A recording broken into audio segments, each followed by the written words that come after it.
Ele está no meio de nós. Proclamação do Evangelho de Jesus Cristo, segundo Marcos. Glória a vós, Senhor.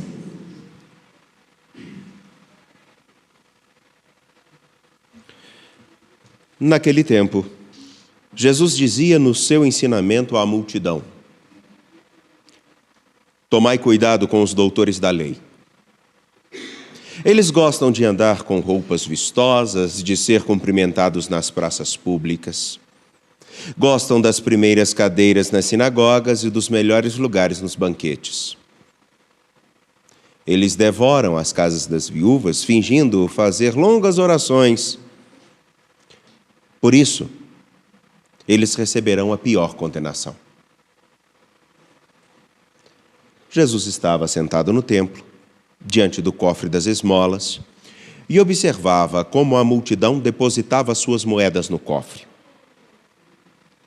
Muitos ricos depositavam grandes quantias. Então chegou uma pobre viúva que deu 2 pequenas moedas que não valiam quase nada. Jesus chamou os discípulos e disse: em verdade vos digo, esta pobre viúva deu mais do que todos os outros que ofereceram esmolas. Todos deram do que tinham de sobra, enquanto ela, na sua pobreza, ofereceu tudo aquilo que possuía para viver. Palavra da salvação. Glória a vós, Senhor. Por favor, podem se sentar, vocês que aqui estão. Também aqueles que nos acompanham pela TV Pai Eterno, TV Horizonte, Rádio América e nosso canal no YouTube Mãe Piedade. Temos acompanhado ao longo desses dias a novela de Tobias. E hoje encerra-se uma fase na qual Tobit, pai de Tobias, após ter sido curado da visão, também Sara, sua nora, ter sido curada da aflição ou do mal de que todos os seus maridos morriam na noite de núpcias, se encontram e aí tem um momento desse desfecho, é o de que começa assim: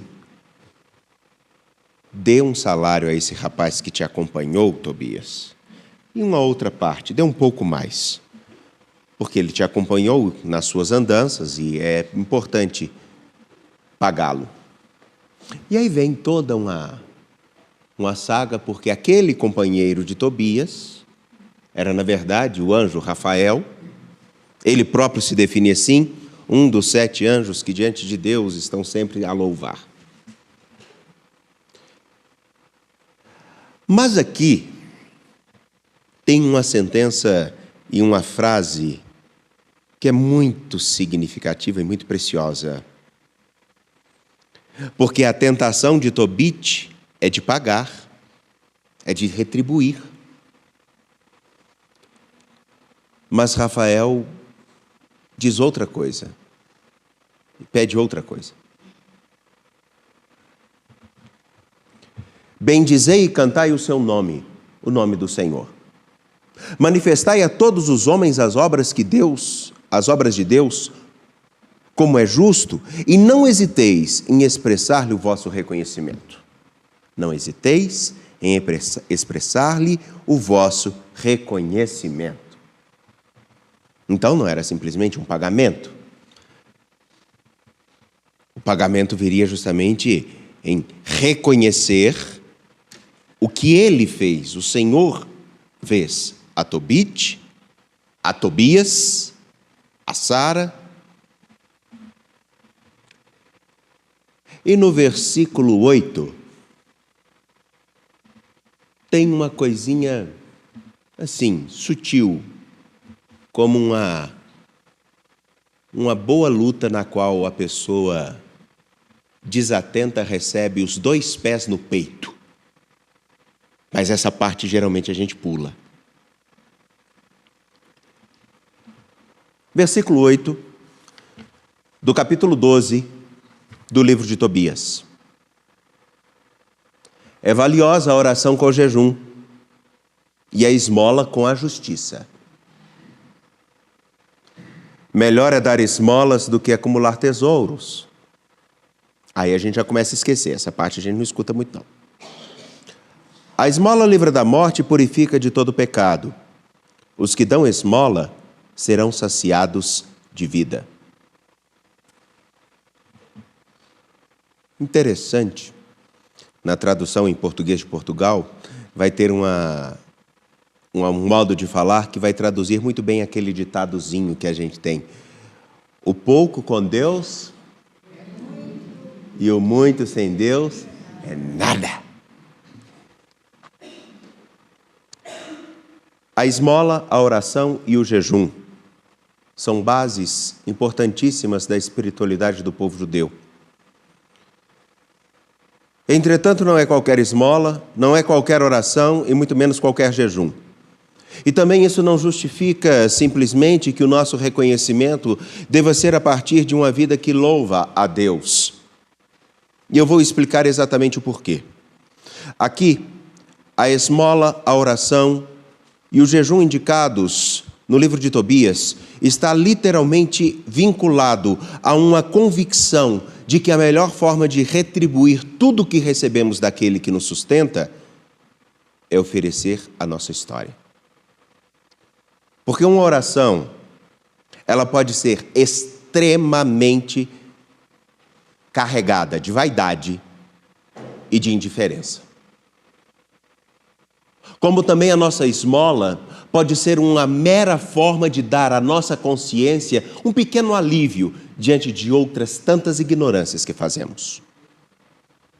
E o nosso jejum pode ser muito mais uma forma piedosa de fazer uma dieta do que realmente aquilo que ele deve significar. Até porque agora existe o tal do jejum intermitente também, né? Não tem um negócio desse? A Bárbara fez tanto jejum intermitente, olha lá. Tá magrinha, tadinha. Bom, para falar sobre isso, nada melhor do que olharmos o Evangelho de Marcos, capítulo 12, versículos 38 a 44, onde apresenta um paralelo. Os doutores da lei e uma viúva. Os doutores da lei, nas suas orações longas, com suas vestes lindas, com a aparente piedade, não estavam, na verdade, oferecendo o principal. A oração, o jejum e a esmola. Temos, ante essas três palavras, a imagem também da viúva, que chega com 2 pequenas moedas em frente ao cofre das esmolas e entrega essas 2 moedas. E a frase de Jesus diante dos 2 momentos que ele vê é: todos deram do que tinham de sobra, enquanto ela, a viúva, na sua pobreza, ofereceu tudo aquilo que possuía para viver. Aqui está a chave para entendermos o que realmente o livro de Tobias e a própria espiritualidade cristã, a partir da oração, do jejum e da esmola, nos pede. Enquanto os mestres da lei, ou os doutores da lei, não me importa a nomenclatura, e qualquer outra pessoa, talvez possa ser inclusive um de nós, somos capazes de fazer as nossas orações alongadas, com palavras bonitas, pode faltar o principal. Como já disse, o nosso jejum pode, na verdade, ser uma forma piedosa para procurarmos algum emagrecimento ou então abster-nos de algumas coisas por alguns momentos. Mas não se traduz naquilo que realmente é fundamental. E a nossa esmola?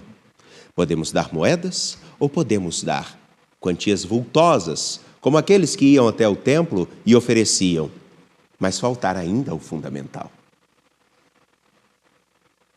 O fundamental está na expressão contida no versículo 44 do Evangelho de Marcos, capítulo 12. Todos deram do que tinham de sobra, enquanto ela, na sua pobreza, ofereceu tudo aquilo que possuía para viver. Aqui está muito mais do que simplesmente as 2 moedas. Aqui está algo que nós não temos, na maioria das vezes, a coragem de fazer. Nas nossas orações, oferecemos as palavras, menos a nós. Menos a nossa gratidão e o nosso reconhecimento de que, no fundo, tudo que temos, tudo que fazemos, tudo que possuímos, tudo que somos capazes de fazer, é porque, de algum modo, na grande cadeia da vida, isso nos foi dado. Gosto de relembrar, e ainda que seja um jargão cansativo, até o nosso nome nós devemos a alguém. E a única coisa que realmente levamos para o túmulo. Se não formos enterrados como indigentes. E ainda tem essa situação. O jejum nada mais é do que parar e perceber realmente o que eu realmente preciso. Quando me faltar tudo, se eu não tiver nada, o que realmente eu tenho?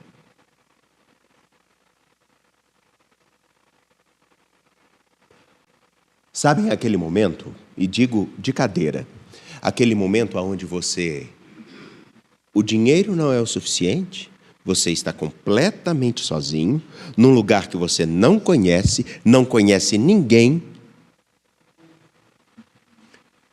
A expressão mais simples que eu posso trazer para vocês é a camisa suada de 8 horas de viagem num ônibus quente.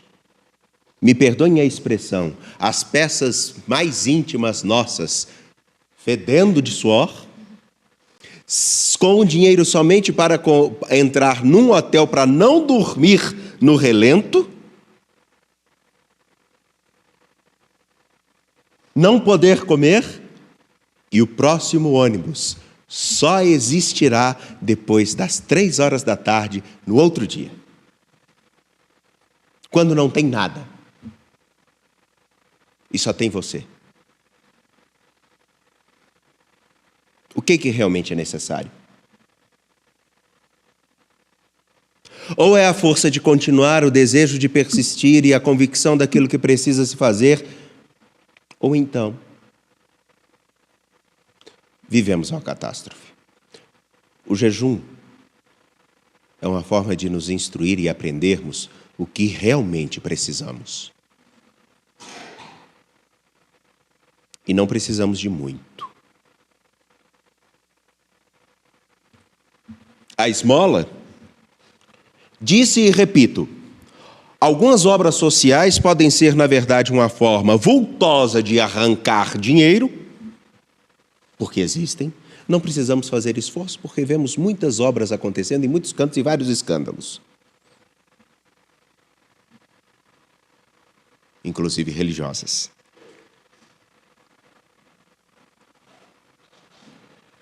Podemos, inclusive, dar uma moedinha para uma pessoa no sinal. Podemos aliviar a nossa consciência porque, pelo menos eu estou fazendo o meu papel com alguma moeda. Mas eu sou extremamente negligente com aquilo que significa parar e perceber as incoerências das estruturas que a gente vive, das que a gente participa. Somos capazes de dar uma bela moeda, uma quantidade vultosa para uma pessoa que está no sinal, mas não pensarmos nem um pouco assim, por que será que aquela pessoa está naquele sinal? E aí, quando a gente começa a fazer esse tipo de pergunta, alguns vão dizer assim, lá, é teologia da libertação, o padre é marxista.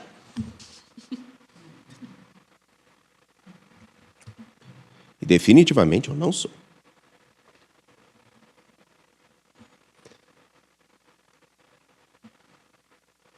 Aquela moeda ou aquela esmola pode ser simplesmente uma coisa que a gente faz até para dar uma satisfação aos outros. Entretanto, a esmola é mais do que dar uma moeda. É a capacidade de se dar um pouco. É muito bom darmos as esmolas. Mais valioso é quando nós damos o nosso tempo, a nossa atenção, o nosso compromisso, o nosso engajamento para que alguma coisa realmente aconteça de mudança com o lugar onde a gente está. Podemos, inclusive, oferecer a pior das esmolas. Sabem qual é? A esmola que damos àqueles que mendigam a nossa mínima atenção. Mas nem notamos seus sofrimentos, suas dores. E eu não estou falando daqueles que estão longe. Eu estou falando daqueles que estão nas nossas casas. Eu estou falando daqueles que estão nas casas de repouso. Eu estou falando daqueles que ganham a nossa atenção nos brinquedos, mas não no nosso tempo. Damos a esmola daquilo que é extremamente insignificante, que se perde com o tempo, como as roupas rasgam, como os brinquedos quebram, como a tecnologia passa, como o celular fica obsoleto. Acaba. Podemos dar uma esmola vultosa para um filho, porque não somos capazes de dar o principal, que deve estar na nossa oração, no nosso jejum e na nossa esmola. Nós mesmos. É por isso que essa mulher dá de tudo que ela tem, porque ela só dá em algumas moedas, ela dá a si. Bem diferente de tantos que com roupas vultosas, bonitas, com palavras alongadas e com jejuns extensos, não são capazes de dar nem mesmo um olhar. Nossa gratidão, ela pode ter qualquer volume monetário, mas se ela não tem a nós mesmos, ela não é nada.